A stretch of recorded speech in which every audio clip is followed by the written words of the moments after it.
வாரத்தில் ஒரு நாள் வீட்டில் ஒவ்வொரு மூலையும் முடிச்சு க்ளீன் பண்ணுவாங்க.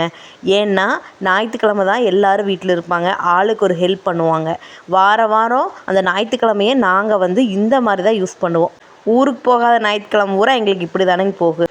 சரி, இன்றைக்கி பார்த்திங்கன்னா இந்த போர்ட்டிக்கோவில் இருக்கிற இந்த விநாயகர் ஸ்பேஸை க்ளீன் பண்ணிடலான்னு சொல்லித்தானுங்க க்ளீன் பண்ணிகிட்ருக்கிறேன். வெளியிலேருந்து பார்க்குறக்கு குப்பையே இல்லாத மாதிரி இருக்குதுங்க. ஆனால் எல்லாத்தையும் எடுத்து பார்த்தா இங்கே பாருங்க எத்தனை குப்பைன்னு. மேலோட்டமாக பார்க்குறக்கு நல்லா இருக்கிற விஷயமெல்லாம் அதை உள்ளே போய் பார்க்கும்போது அதில் பார்த்திங்கன்னா ப்ளஸ்ஸும் இருக்கும், மைனஸும் இருக்கும், கஷ்டமும் இருக்கும், நஷ்டமும் இருக்கும். மனுஷ வாழ்க்கை அப்படித்தானுங்க. நீங்கள் சோசியல் மீடியாவில் ஆகட்டும், இல்லை நமக்கு தெரிஞ்சவங்களே ஆகட்டும், நீங்கள் மேலோட்டமாக பார்க்கும்போது அவங்க லைஃப் பாரு எப்படி இருக்குது அப்படின்னு நீங்கள் நினைப்பீங்க. ஆனால் அவங்களுக்குள்ளேயும் எல்லா பிரச்சனைகளும் இருக்கும். அது வெளியே தெரியாமல் இருக்கும். நம்ம லைஃப்பில் இருக்கிறது வெளியே தெரியும். அதுதான் வித்தியாசமே வளைய யாருக்கும் பிரச்சனை இல்லாமல் இல்லை.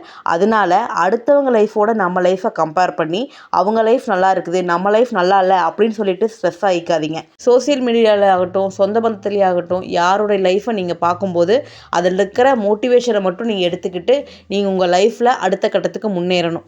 அவங்கெல்லாம் அதை பண்ணுறாங்க, நானும் அதை பண்ணணும், அவங்க அப்படி இருக்காங்க, நானும் அப்படி இருக்கணும் அப்படின்னு நம்ம நினச்சோம்னா நம்ம லைஃப்பில் கண்டிப்பாக தோற்றுதாங்க போவோம். ஏன்னா ஒவ்வொருத்தர் லைஃப்பும் ஒவ்வொரு மாதிரி. அவங்க லைஃபுக்கு அது செட் ஆகுது, அப்படி இருக்காங்க. நம்ம லைஃப்க்கு எது செட் ஆகுமோ, நம்மளால் எது முடியுமோ அதை வச்சே நம்ம நிச்சயமாக ரொம்ப சந்தோஷமாக இருக்கலாங்க. ஒரு மணி நேரத்தில் எல்லாமே க்ளீன் பண்ணி தொடச்சி மாப் போட்டு எல்லாமே ரெடி பண்ணிட்டேனுங்க. வாரத்தில் 1 மணி நேரம் நம்ம ஒவ்வொரு இடத்துக்கு டைம் ஸ்பெண்ட் பண்ணாவே போதுங்க. வீடு எப்பவும் பளிச்சுன்னு இருக்கும், நீட்டாகவும் மெயின்டைன் பண்ணலாம்.